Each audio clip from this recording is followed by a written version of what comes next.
Rugby Roots is brought to you by Compede Melbourne Nomad Sevens. Visit the top link in the description for more information. Welcome to Rugby Roots, the show in which we discover where our favourite players found their love for the game. This episode, I am joined by the Prem Rugby legend that is Jimmy Gopperth. Hello, Jimmy. How are you? Yeah, good, mate. Thanks for having me along.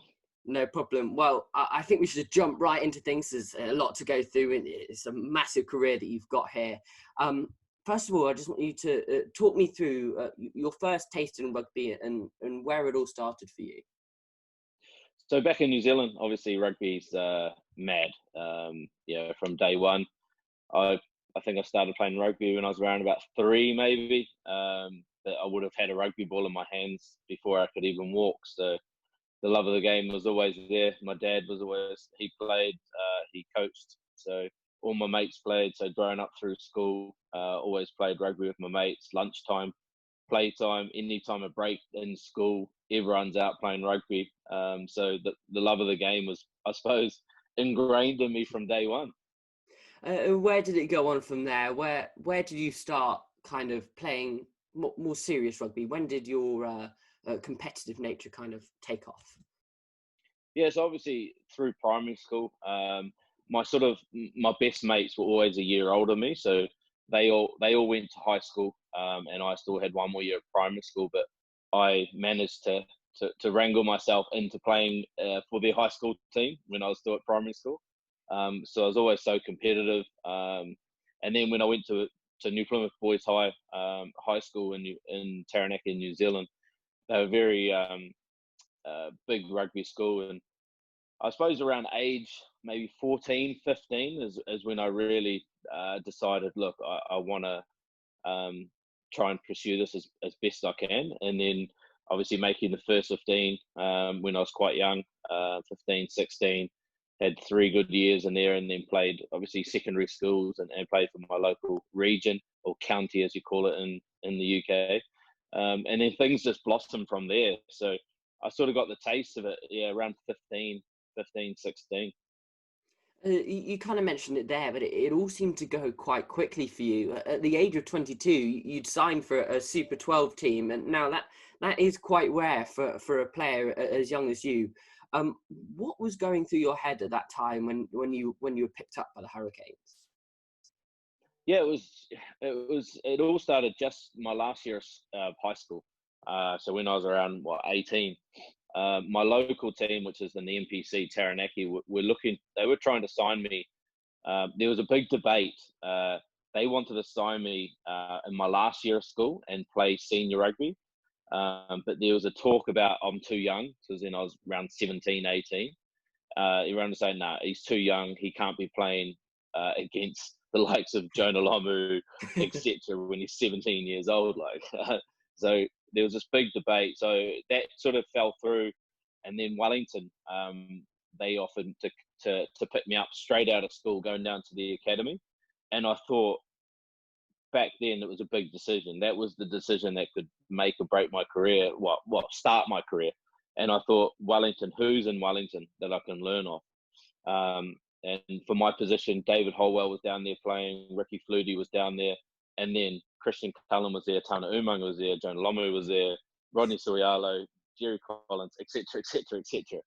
All the big stars were in Wellington. So I went down there straight away out of school to play in the academy and club rugby and learn from all these guys around me. I think that was end of 2001. And then 2002, I actually made my debut for Wellington. It's like a pre-season game where it's not officially the Wellington Lions, but you still get capped. It's still a New Zealand cap, and we played against Manawatu. So I got to mix it, and then 2003, I got into the squad, and then I'm rubbing the shoulders with the likes of John Lomu, Christian Cullen. It was just out of this world. And I just learned so much and so fast, and being 19, 20 in amongst these kind of guys was just amazing. And then from 2003 to 2003, 4, I played obviously with the Lions, and yeah, happy Yeah, I didn't. It was weird. I sort of played 2 years, in 2005, and I didn't make one start. I just all off the bench, which was awesome. I was learning. I was learning, and then I got picked up in the 2004 season from the Lions. Got picked up, got announced in the Hurricane squad for 2005, and that was just amazing. And then it was Ricky Flutie was named as the 10. I was the backup, and I was buzzing. I was a young kid. I think I just turned 21, I think, and I was buzzing into this group of people. And then, fortunately and unfortunately for Ricky got injured in the preseason, so I ended up starting the first game in 2005. And uh, a young guy, I took my opportunity. I never gave the jersey back to him. So that's how my career started. Unfortunate for Ricky that he got injured, but then I got my opportunity to start, and my career just blossomed from there. We're kind of seeing a similar situation now at Wasps with another New Zealander name, quite a famous name, Jacob Umaga, and he's been catapulted into this into the Wasp squad and really thrived this season. How beneficial do you think it is for a young player like you were and like Jacob is now to be thrown in the deep end with all these superstars? Do you think that how much of an impact do you think that has on your later career?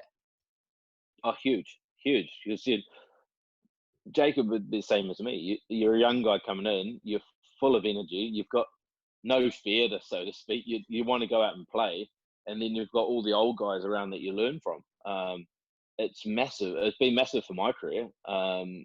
Learning from all the old guys that I played with, you learn different parts of your game, learn how to handle yourself on and off the field, and for Jacob to come straight in and play as well as has, it's just a testament to himself. And obviously, he's got the pedigree in his name, in his blood. But yeah, I'm sure he's learning a lot from all of the young players around, and he's really thriving. It's awesome to see. And you personally, you moved from the Canes to the Blues in kind of in Bowden Barrett style, and how hard of a decision is it when moving clubs? I know a lot of players or a lot of people watching might not realize the emotional attachment or the size of the decision that players have to make switching between clubs. How much how much emotion and how much thought actually goes into putting pen to paper? Yeah, a lot of thought. Yeah, it's not just yourself that you got to think about. It's people in your bubble, so to speak, so your family, etc. Yeah, I made the decision on the back of a number of personal reasons why I left the Hurricanes. But I just wanted a fresh opportunity, and sometimes players move for that reason, is for a fresh outlook on things, different coaches, different environment. Um, and when I went to the Blues, that was what it was like. It was a fresh environment, new people talking to me, different game plans, and I really enjoyed it. And I would have stayed there a lot longer if, obviously an overseas opportunity came up, which was too good to turn down. But that's any player that moves clubs. It's you don't just get a contract and go, whoa, I'm gone. There's so many reasons that have to fall into place, and it's the best. I suppose you take the opportunity where you feel the best is for you personally, and your family can grow as a person and as a player. So, as you said, you played some time at Blues and then moved on to a very different club in Newcastle Falcons. I mean, that's on the opposite side of the world, playing a completely different brand of rugby. What did you immediately recognise as being different in England when it comes to the playing style or the environment that differs from New Zealand?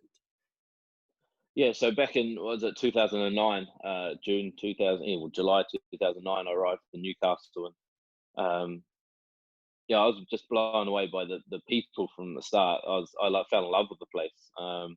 Rugby wise, it was totally different. It took me a good year and a half to really find myself, and to learn the English style of rugby. and back then, obviously Newcastle's we had the old grass pitch, which in the winter turned into a mud bath, and Mhm.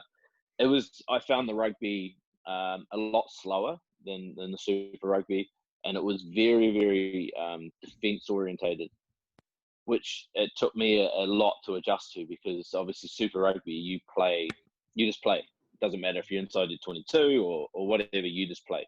Whereas I found the English game was very precise, and it was all about building pressure and playing in the right areas of the field, etc., etc. And as I said, it took me a while to learn that, but in saying that, I became a better player because I had the Super Rugby style on one hand, and then I learned the English style, and so I think I evolved as a player. And but you see it now; it's totally changed, which is really cool. Um, Coming into the Newcastle squad, you were filling the boots of quite a prestigious English rugby name in Johnny Wilkinson. Did you feel any extra pressure to perform in your debut season as you slip into such a big and prestigious role for English rugby at the time? Yeah, of course. Obviously, Johnny on the back of what he achieved as a player, he was the golden man, and I knew that I wasn't going to come in here and just uh, cruise along, and I'd always be scrutinised. But from day one, when I turned up, I said to everyone, "Look, I'm me. I'm not Johnny. I'll try and do my best, and that will be what it will be." And I had some, I think the players around me were sort of, a lot of them still weren't in the Johnny era. A lot of new guys had come in as well, so that really helped me. Um, but there was expectation from the fans, there was expectation from the media. There's always expectation, and I put expectations on myself. I always have expectations to being the best I can be. So, yeah, it was interesting to be fair. But I really enjoyed that kind of pressure. And you definitely performed well under it. Twice in a row, you became a top point scorer in the league, scoring 449 points in 2 seasons, which is absolutely unreal. And the main aspect of your game, of course, is goal kicking. Would you be able to just talk me through what goes through your head when you're kicking a goal? Yeah, so to be a really good goal kicker, obviously you've got to have the technique, but it's more mentally. It's a more mental game. So you've got to have a process. So everyone talks about having a process. So you have your walk back, and then a lot of goal kickers will have keywords they're saying to themselves. So, for example, it might be head down, follow through, because that's a key aspect of the goal kicker. So, when I'm in my situation, it's all about breathing. I get my heart rate down, I relax, and then I go through my process. And I suppose throughout the year, I've learned how my body reacts in different situations when my heart rate's elevated, and it's an ability to bring my heart rate down, get into my, I suppose, my happy place, and just and in the end of the day, is I love kicking. I love kicking under pressure, and it's just I feel comfortable. And then the visualization, I do a lot of visualization. So a lot of my training actually doesn't happen on the field. It happens at night just before I go to bed. I'll do 5 or 6 kicks in my head. I can see everything. Um, just say, for example, if I was playing Northampton this weekend, Hmm. um, I've already got the stadium in my head, so I'll have a few kicks, and I'm in that stadium. So I've already got a picture. So when I put the ball on the tee, I look up at the post. I'm already seeing what's happening. I already see the ball going through the post. So visually, it's very, very powerful. And then you step up and you back yourself. So I think that's where I suppose I've been able to sort of hone my skills and be a very successful goal kicker throughout the years, is because I know my ability and I trust it. So at Newcastle, you were clearly number one choice for that 10 jersey, but then you made the move to Leinster, and suddenly you were challenging for that 10 shirt with Ian Madigan. What advice would you give to young players who might be challenging with another player for the same jersey, and what tips and points do you use when faced with that problem? Yeah, so great opportunity to go to Leinster. What a club! One of the Mm. best clubs in Europe. Um, I think the biggest thing you got to understand is straight away, it's not, never ever have what's probably proper word, don't have a grudge against the player you're trying to get the shirt off, because it's not about that. I think the biggest thing when I went to there, I became really good mates with Ian Madigan, and we thrived off each other. Now, that's the biggest thing. You got to learn from each other, and then it's up to the coaches who they pick. But you never have a grudge of, oh, he's playing and he might not be playing well, but I want to play. Of course you want to play. But the biggest thing you can do is just learn off that player, and then learn yourself, and take, use the competition as, as something that can really push yourself. And I think that's what happened. We had great competition, and it just pushed me to be a better player. And if I didn't get picked, then I'd just go work on a little bit harder. I'd ask the questions, what can I do better? What can I do to make myself better so you can pick me? And then I'll go work on those skills. And it just, competition is unbelievable to have in a squad. If you don't have any competition and you're number one all the time, then you can relax, and you relax on your skills, and you actually become probably not as good player. If you've got competition around you, it can push you to be the best you can be. And that's what we want in rugby, and that's what we want in life, is someone pushing you to be the best you can be.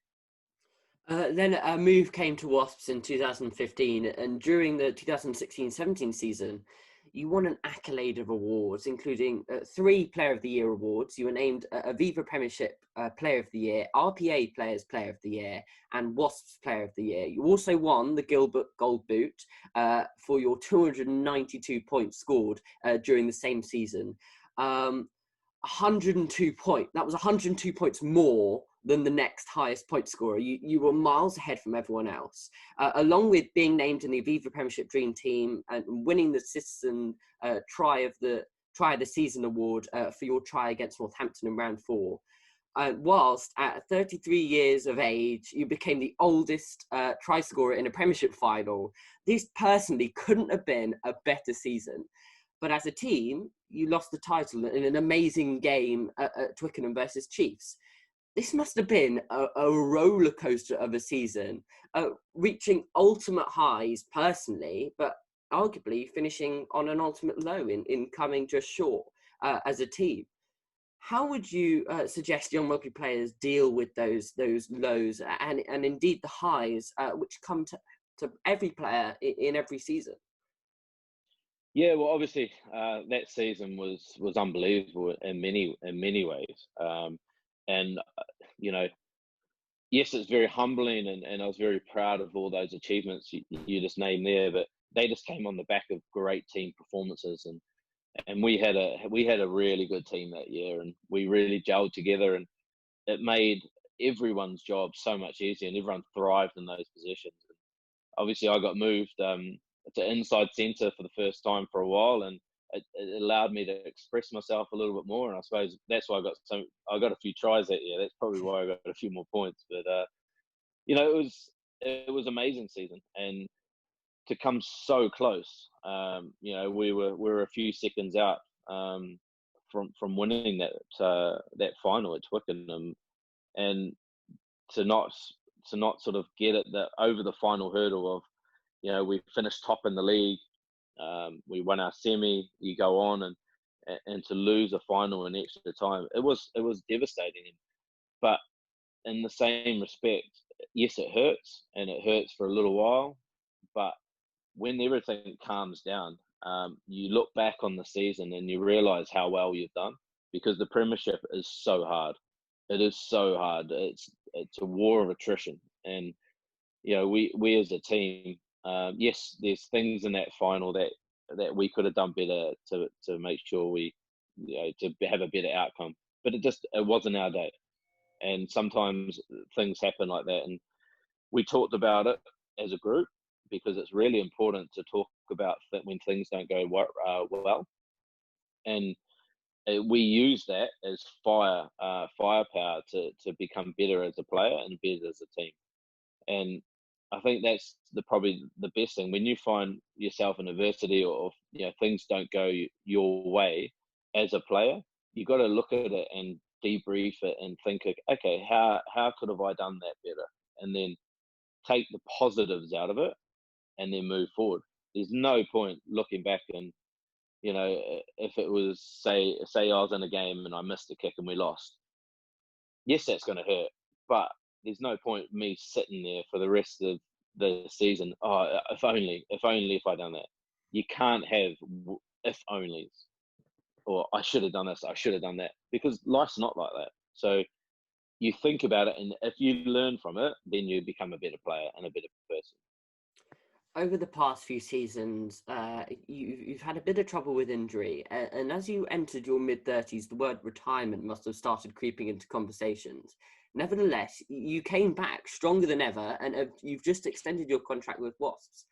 What stopped you from hanging up your boots when you're injured? Because there must have been that mental weight, which you could have given up. You could have gone, I've had an amazing season. I've had some amazing time playing rugby, but enough's enough. But you didn't. What stopped you from making that decision?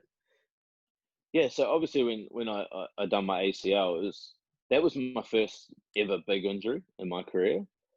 So I'd never really faced a lengthy rehabilitation time. So mentally, I didn't know what to expect. So I was excited for it. I was like, okay, let's go. I was never thinking retirement. I was thinking, okay, how fast can I get back? How can I smash this rehab and get back and play? Because I still love the game, and my body feels really good. Mentally, I feel really good, and the rehab time. And look, it was hard. Every now and then you go through a pretty dark day, because rehabilitation's repetition and you repetition, and it's like Groundhog Day, but Mm. you got to start so small and just do little things and monotonous little things that make you better and better down the line. And I was fortunate enough that we had a group of us that were injured, so we fed off each other and we worked hard together. But I just wasn't ready to pull the plug, and yeah, I think that made me stronger as a person to come out the other side. And it's quite funny. I'd never been injured before, and then I do my ACL. First game back, I break my thumb. Rehabilitate that, and then first game back in the preseason, I bust my AC. So I've had 3 injuries, and that's it. They come in threes. And now I feel, obviously, when I came back the rest of the season, this season, I loved it, and I was playing well, and just can't wait to get back into it. Well, Jimmy, it's been amazing to talk to you. Thank you so much for joining me, and it's been great to hear about your rugby roots. Thank you so much for coming on. No worries, mate. Cheers for having me on. Thanks again to Compede Melbourne Nomad Sevens for sponsoring this video. Make sure you check out those socials which are on screen right now. And thank you to you for watching. Make sure you check out @Young Rugby on Instagram for everything Young Rugby, and we'll hope to catch you soon. Bye bye.